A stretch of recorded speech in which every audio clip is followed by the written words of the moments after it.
espírito da pombagira, tudo estava ali. Legiões de demônios estavam ali. Deu legalidade. Deu legalidade. Abriu Nós não tínhamos mais contato de carne ali dentro de casa mais. Porque eu não aceitava mais.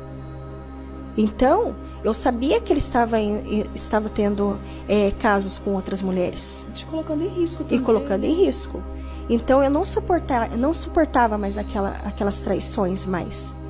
Então, teve um dia que ele chega da academia como se fosse um dia qualquer, e ele coloca a sua mochila ali, e eu estou tirando as coisas da mochila para lavar.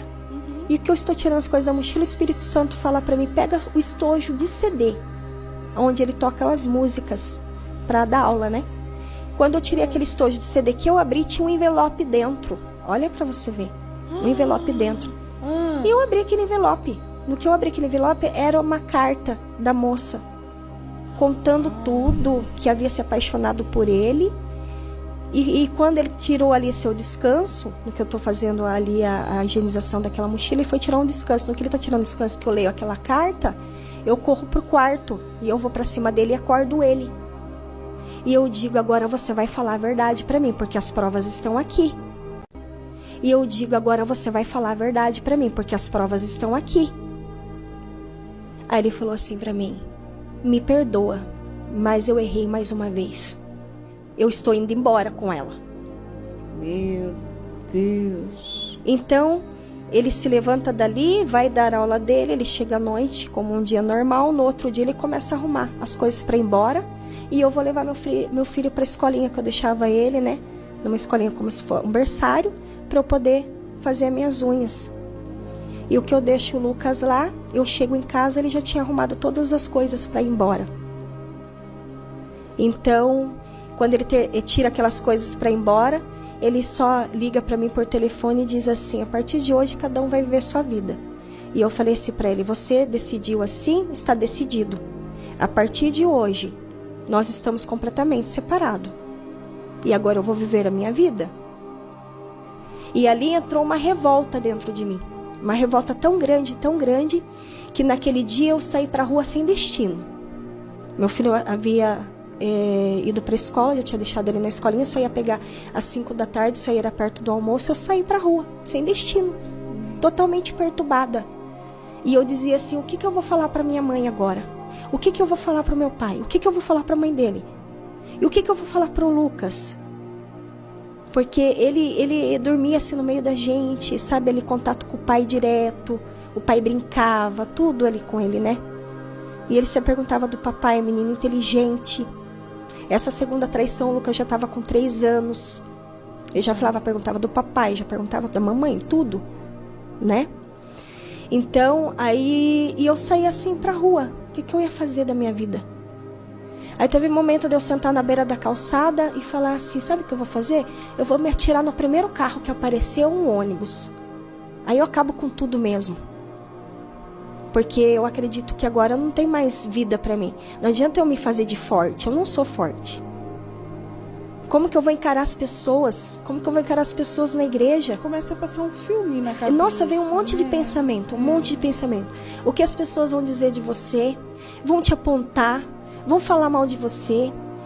Mais uma vez, traiu a confiança dos meus pais, traiu a confiança da mãe dele. O que vai ser de mim? Eu pensando comigo, tudo bem, eu trabalho ou eu reconquisto, mas que vergonha, eu de novo passando por isso, que vergonha, entrou uma vergonha assim em mim, sabe? E eu fiquei sentada ali por horas olhando aquela avenida e dizendo assim, o primeiro carro que apareceu eu vou me jogar embaixo. Aí eu me lembrei que quando eu conversava muito com a minha avó falava assim pra mim que a mulher ela tinha que aguentar tudo. No casamento, ela dizia assim, pessoas antigas. Ela dizia, porque ela falava assim, chora sozinha. Se a gente receber traição, a gente tem que aguentar, porque a gente não pode se separar. Porque Deus deu uma família, e família não separa. Família não desune. Já ouvi. Ela falava isso pra... E aquela voz da minha avó vinha, vou passar vergonha agora, ninguém pode saber que eu tô separando, eu vou passar vergonha. E aí eu peguei e fiquei sentada por horas ali, olhando aquela avenida, com aquele desejo de ir, mas não ia para se jogar na frente do carro, sabe? Aí naquele mesmo momento vinha a voz do Espírito Santo dizendo: por que você vai fazer isso? O meu amor por você é maior do que o amor de um homem? Aonde está seu filho agora? Aquele filho eu coloquei no teu ventre. Eu tenho uma chamada com você, com aquele menino. Você vai jogar tudo fora? Falando comigo, particular, sozinha ali, sem ninguém. E ali eu via que havia uma briga espiritual entre a minha alma. E o diabo queria que eu fosse atirar na frente de um carro. Ele estava agindo nas minhas dores. Não, você é uma mulher traída. Você com filho, você vai ficar abandonada. A sua família vai te criticar. A igreja vai te criticar mais ainda. Como que você vai fazer a obra de Deus assim? As pessoas te julgando que você é uma divorciada. Aí o Espírito Santo vinha e me amava. Não, você é amada, você é querida. E eu fiquei ali por horas desse jeito, pastora. E quando eu tô ali, quando eu olho a rua, quem vem descendo? Minha mãe. E eu não sabia se eu saía correndo ou se eu ficava sentada quando eu olhei minha mãe. Aí eu pensei assim, meu Deus, agora pronto. Deus vai revelar tudinho pra ela que eu tô passando e agora que eu vou ouvir mais ainda, porque ela vai falar assim pra mim, te avisei.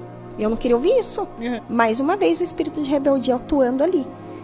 Eu falei, mas eu não tenho pra onde correr. Desanimada que tava, não conseguia nem me levantar, sabe? Assim, quando você tá aquele desânimo total que você não consegue sair do lugar. Eu tava estacionada. Eu não conseguia sair do lugar. Eu só sei que as horas estavam passando.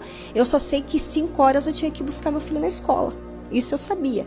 Mas eu não tinha noção do que estava acontecendo comigo. Eu estava fora de mim. E eu avisto ela descer na rua. No que eu avisto ela descer na rua, ela vai à minha frente. Ela vai até a minha, ali onde eu estou sentada. Ela diz, tudo bem, minha filha? E eu disse, tudo bem, mãe. Tá tudo bem. Mas com vontade de chorar. E eu segurando para não chorar. Ela falou assim, não tá tudo bem. Aí eu falei, mãe, você vai começar? Falei assim para ela. Ela falou assim, não, Silvana, não tá tudo bem. Não adianta você esconder de mim. Esta noite eu estava orando por você. E o Espírito Santo falou assim, vai lá na casa da Silvana, porque não tá bem as coisas lá. Aí foi a hora que eu comecei a contar para ela. E quando eu comecei a contar para ela o que havia acontecido, o que eu estava esperando que ela fosse falar assim para mim, agora você está se separando, você vai ter que viver a sua vida agora, porque o seu pai não tem mais responsabilidade com você. Agora você tem um filho, e você vai ter que se virar. Meu pensamento, pensei comigo, né? Eu falei, ela vai falar isso, porque um dia ela havia me falado, você vai sair daqui da casa, casada, você vai ter que viver a sua vida. Ela me orientava assim, você tem a sua vida. Você não pode levar problemas para o seu esposo, o dia a dia que acontecer com você, você tem que saber resolver, você tem que ser sábio. Então ela me aconselhava. Aí eu falei assim, aí eu olhei para ela, eu esperava que ela fosse me dizer isso. Não, ela me olha com um olhar diferente e me abraça. E diz assim, a mãe está aqui para te ajudar e o seu pai também. Você não está jogada fora. Foi essa palavra que ela falou para mim. Você tem uma família que te ama. Eu falei, mãe, mas o que vão pensar de mim, mãe? Já é a segunda vez, eu tô sofrendo. Ela, não interessa o que vão pensar de você, vamos orar. Vamos orar. E eu não queria falar para ela que eu estava passando problema financeiro, que a casa onde eu estava, a dona já estava pedindo a casa, quase sendo despejada, porque já fazia meses que ele não pagava o aluguel da casa e eu não sabia. Porque o dinheiro estava indo embora em coisas erradas, né? Saía com outras mulheres, então gastava. Então o dinheiro estava indo embora. Então eu passei por muitas privações, que teve um momento da minha vida de eu falar assim, só não morri porque Deus não deixou. Então, e eu dizia assim, minha mãe, ela com meu pai não tem obrigação de me ajudar.